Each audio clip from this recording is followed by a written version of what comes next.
Anatomi dasar, sistem pencernaan, fungsi utama, mengolah makanan menjadi nutrisi dan energi, serta membuang sisa pencernaan.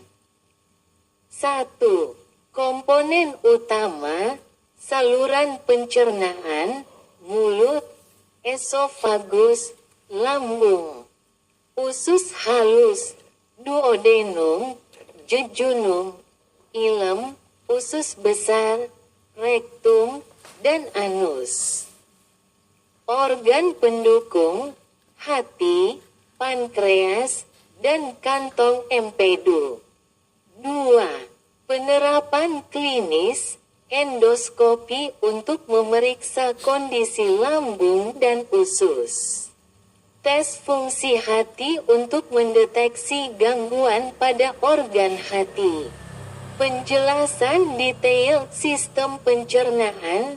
1. Fungsi utama, sistem pencernaan bertanggung jawab untuk memproses makanan menjadi nutrisi yang dapat diserap oleh tubuh, menyediakan energi melalui penguraian karbohidrat, protein, dan lemak, membuang sisa makanan dan zat yang tidak dibutuhkan melalui feses.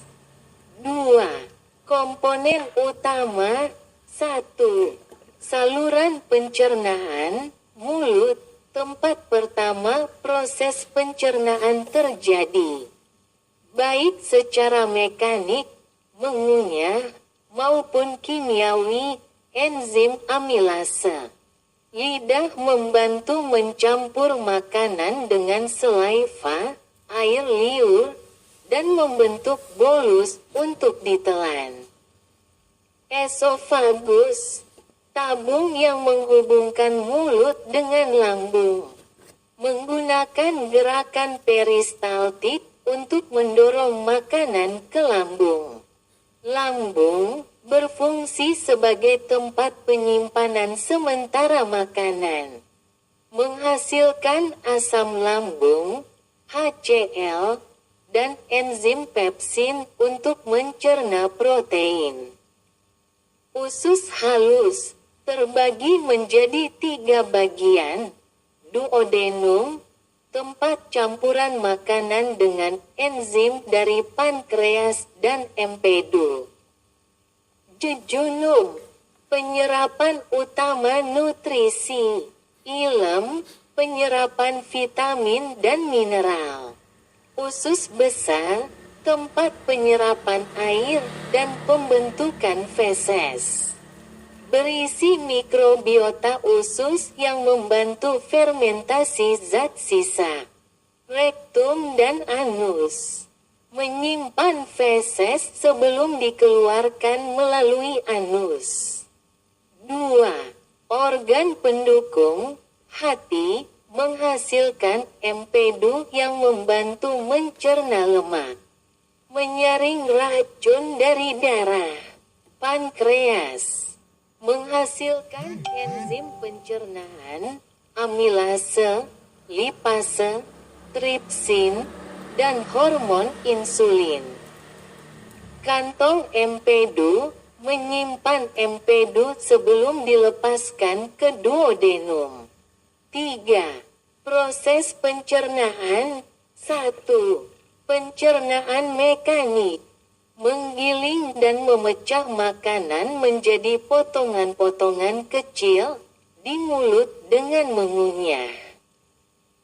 2. Pencernaan kimiawi, pemecahan molekul besar menjadi molekul kecil dengan bantuan enzim.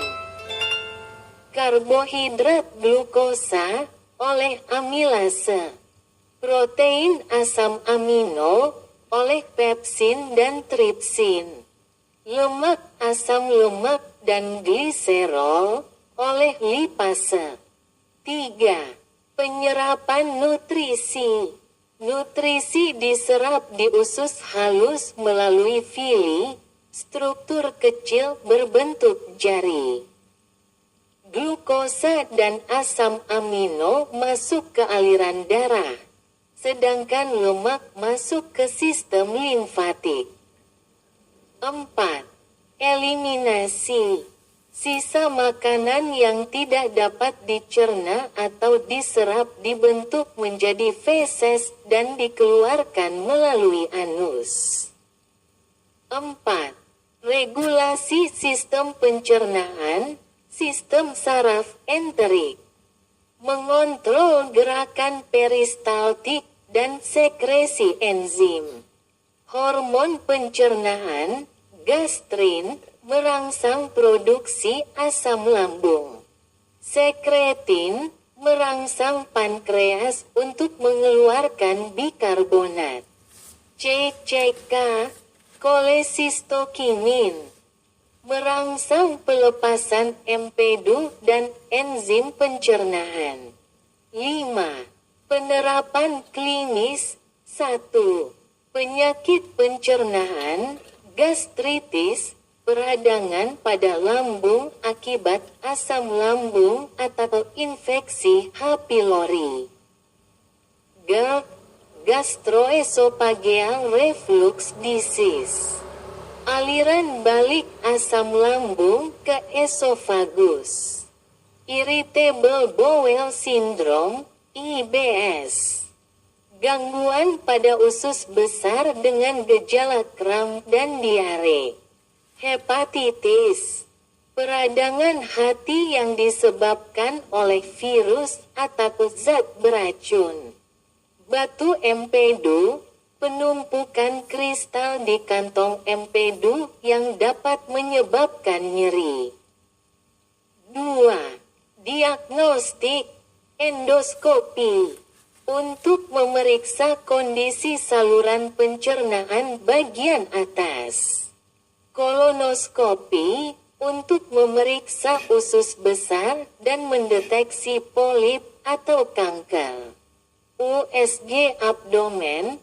Untuk mendeteksi kelainan pada hati, kantong empedu, atau pankreas. 3. Pengobatan, antasida, mengurangi produksi asam lambung. Probiotik, mendukung mikrobiota usus. Pembedahan, contohnya pengangkatan kantong empedu untuk mengatasi batu empedu.